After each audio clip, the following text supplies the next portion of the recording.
Terima kasih kerana masih sudi bersama saya di segmen ketiga, ya. Dan isu kita malam ni ialah bagaimana menangani perasaan rendah diri. Dan saya dapat banyak SMS ni, saya akan bacakan sepindah dan cuba jawab secara kelompok, ya. Dia kata ni, rupa tak cantik dan pensyarah pilih bulu. Kesian pensyarah ni pun. Carilah orang tak ada bulu pun kita sayang jugalah. Pensyarah pilih bulu antara pelajar. Macam mana? Pelajaran tinggi, ya. Tetapi jual ikan, rasa taraf rendah dibanding rakan lain. Dia pelajaran tinggi tapi jual ikan. So what? Perniagaan itu kerja yang paling mulia. Jangan rasa rendah diri. Walau jual ikan ke, jual apa pun, jangan jual syabu dah. Ya, tak apa. Ya. Macam mana nak yakin sebab bila buat silap selalu kena kutuk. Inilah dia kawan-kawan mengutuk jadi kita rendah diri. Lagi.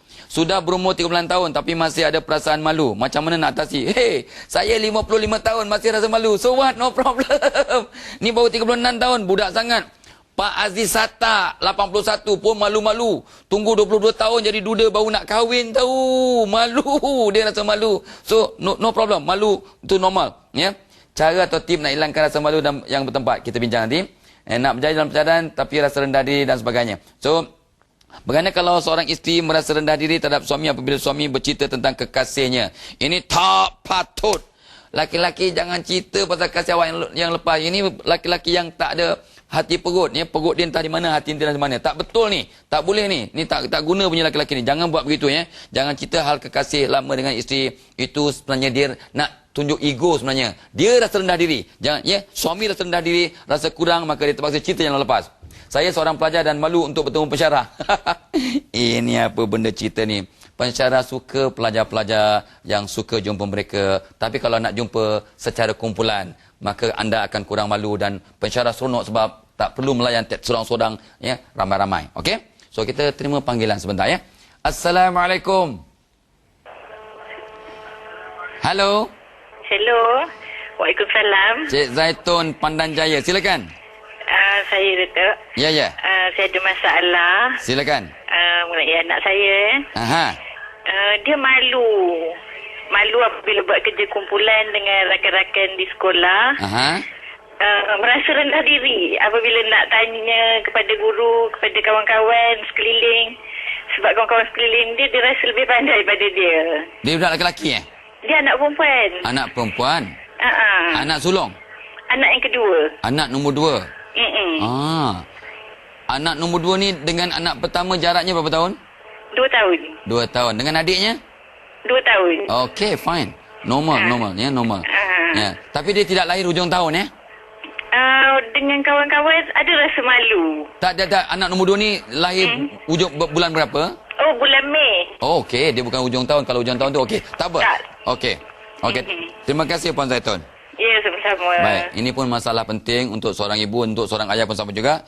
Anaknya, anak nombor 2, ya, budak perempuan, saya tak tanya berapa umurnya tadi, ya. Dan dia lahir bulan 5. Bulan 5 artinya budak yang tidak terlampau muda dalam kelasnya. Kalau bulan 12, paling muda, kadang kena buli. So, anak bulan 5 sebenarnya banyak simpan dalam. Dan memang ada sifat pemalu semula jadi, ikut kajian, ikut kajian.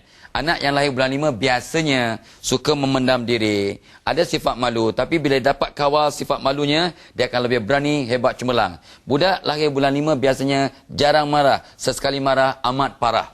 Dan dia suka simpan dalam. Dia agak sistematik. So, dia sebenarnya sistematik, slow, tenang. Jadi, berbandingkan kawan yang pantas, cepat, dia macam merasa rendah diri. So, Puan Zaitun, bagi dia keyakinan bahawa dia ada kelebihan. Dan cari kelebihannya. Cari skill-skillnya. Ya, satu. Keduanya, doakan kat kepala anak ini Fatihah, ayat kursi, Alam Nashrah. Ya, embus kat kepalanya tiap hari, pagi petang. Ya, malam sebelum tidur ke pagi sebelum kerja, pergi sekolah. Fatihah, ayat kursi, Alam Nashrah. Ya, dan kalau perlu bolehlah ya, bagi minum air zam-zam pun bagus ya, ataupun ialah doa-doa kita yang lain. Dan latih dia untuk belajar, untuk bertanya. Kerana dia tak tahu nak bertanya sebab dia tak tahu cara nak bertanya. Baik. So, saya tak dapat jawab dengan panjang lebar sebab masih banyak lagi panggilan-panggilan. So, kita ambil lagi satu lagi panggilan. Assalamualaikum. Halo. Hello. Zuraida. Ya. Silakan. Okey. Assalamualaikum, Datuk. Waalaikumsalam warahmatullahi wabarakatuh. Macam inilah, Datuk ya. Saya ni dah kahwin hampir 6 tahun. 6 tahun. Tapi belum ada anak lagi. Right. Saya rasa rendah diri dan sangat malu sangat untuk bergaul dengan dan berdepan dengan orang. Setiap kali jumpa orang mesti tanya pasal anak. Dia akan tanya. Ya, apa pendapat Datuk? Okey, terima kasih. Doktor kata okey, you dah check dengan doktor? Semua okey. Normal ya? Ya. Okey, terima kasih Puan Zuraida. Selamat. Okey, terima kasih. Dan inilah dia kesengsaraan seorang wanita, seorang isteri, ya. Bila dia dah kahwin 6 tahun tak ada anak dan makcik tanya, mak tanya, kakak tanya, jiran tanya. Dari dah mengandung, ya, bila dapat anak, jadi dia rasa tertekan dan rasa rendah diri. So langkah satu, Puan Zuraida kena ingat, langkah satu, bahawa setiap qada dan qadar yang Tuhan bagi kat kita adalah untuk kebaikan kita. Artinya, Puan Zuraida yang dah dicek oleh doktor normal, doktor dah cek dia normal, artinya boleh bersalin dan sebagainya.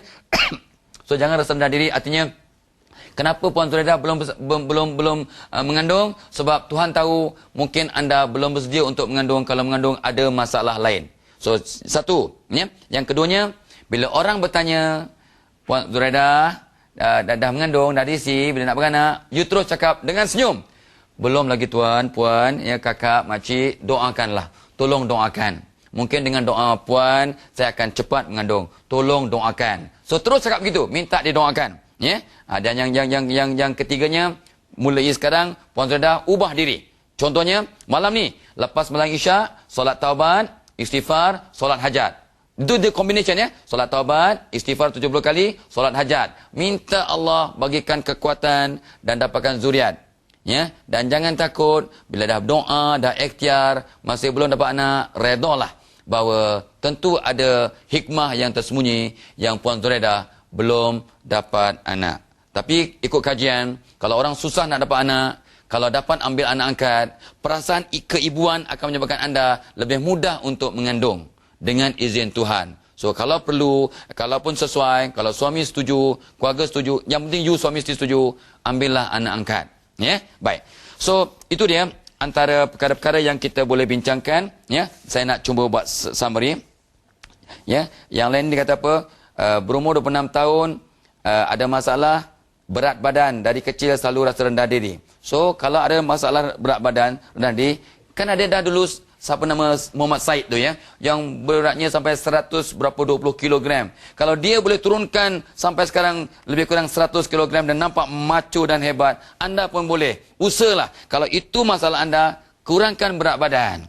Dan di samping itu keluarkan kehebatan-kehebatan lain sampai orang tak nampak kecacatan anda yang berat badan sebab ada kehebatan yang lain. Dan ragu-ragu buat keputusan, langkah atas sifat malu dan bucat dalam majlis dan sebagainya, macam-macam soalan. Tapi sekarang, dalam masa yang ada, saya nak senaraikan bagaimana kita nak menangani sifat malu. Satu, kenali diri kita dengan mendalam. Apa kelemahan kita, atasi. Kalau kelemahannya ialah berat badan, turunkan. Kalau kelemahan kita mulut berbau, kurangkan. Gosok 5 kali 6 kali sehari, dan sebagainya. Ya, dan cari kekuatan dan keluarkan kekuatan, pamerkan kekuatan. Dan kalau ada bakat, pupuk bakat. Ya, doa untuk yakin diri. Fatihah, Al-Insyirah, dan juga doa Nabi Musa. Rabbishrah li sadri wa yassir li amri wahlul 'uqdatam min lisani yafqahu qawli. Baca doa ini terdagi untuk lebih yakin diri. Ya, yang ketiganya, bergaul dengan kawan-kawan yang positif, yang bagi semangat. Sebab anda adalah kawan-kawan anda. Anda adalah siapa kawan-kawan anda? Berkawan dengan orang positif, anda akan positif. Ya. Lepas tu, bentuk keterampilan baru. Find a new skill. Cari skill-skill baru. Bila ada skill baru, anda akan lebih yakin. Ya. Dan kawal mental label. Label awak, aku ni memang tak guna, aku ni tak pandai. Tukar label. Aku ni sama pandai dengan orang lain. Cuma aku belum keluarkan kepandaian aku. Tukar label dalam kepala. Aku ni baik, aku ni pandai, aku ni ada kehebatan. Bukan sombong. Tapi ini hakikat. Keluarkan ya, bentuk-bentuk label baru. Ya. Jadi kesihatan, jaga kesihatan, cari mentor, cari penasihat.